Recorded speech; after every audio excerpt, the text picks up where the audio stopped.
Now, the online game maker Zynga is to go public. It has filed for an initial public offering, wants to raise an estimated $1 billion. This IPO is the largest for a U.S. internet company since Google went public in 2004.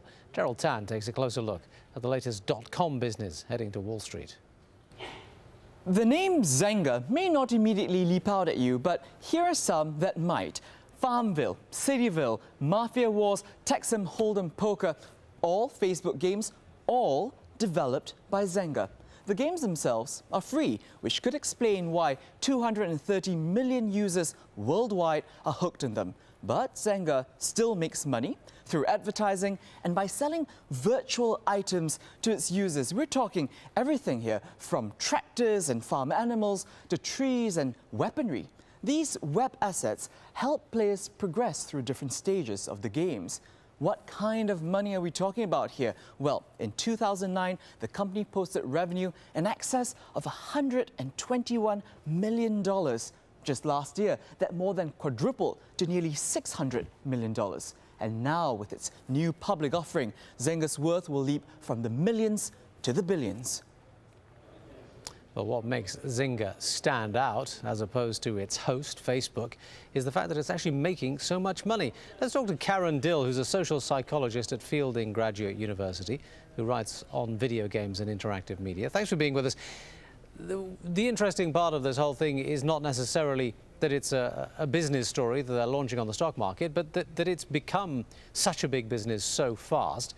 So we wanted to ask you about why. What is so attractive about little fun games like this that are so colorful and simple?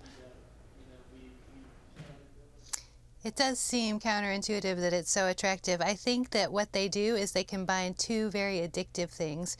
One, video games, and two, social networking.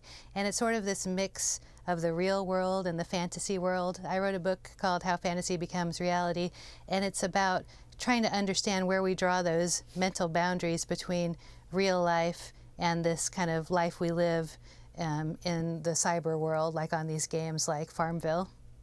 Well, I mean, what is the mechanism by which simple graphics like this translates into so much time spent in front of a computer? Well, I think there are several things about video games that are addicting. One is that makers of video games try to get the player into what's called a flow state. The psychologist Csikszentmihalyi talked about psychological flow, and basically it's like when you feel like you're in the zone, you lose track of time, you're just having a very pleasurable feeling. And so a lot of people would say that they zone out to games, and that's what they mean psychologically, that they've checked out, they're not worried about their problems.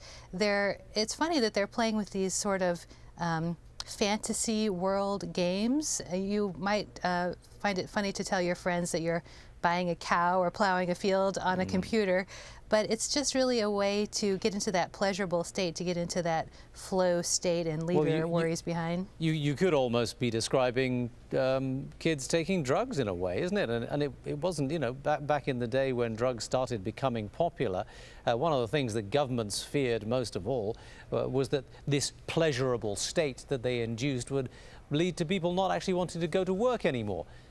Are we facing the same situation? Are we bringing up a generation of kids who don't want to work and will just sit at home playing games? Well, I mean, that's a good analogy. There's actually a study published in the British journal Nature that says that when you play video games, your brain releases dopamine.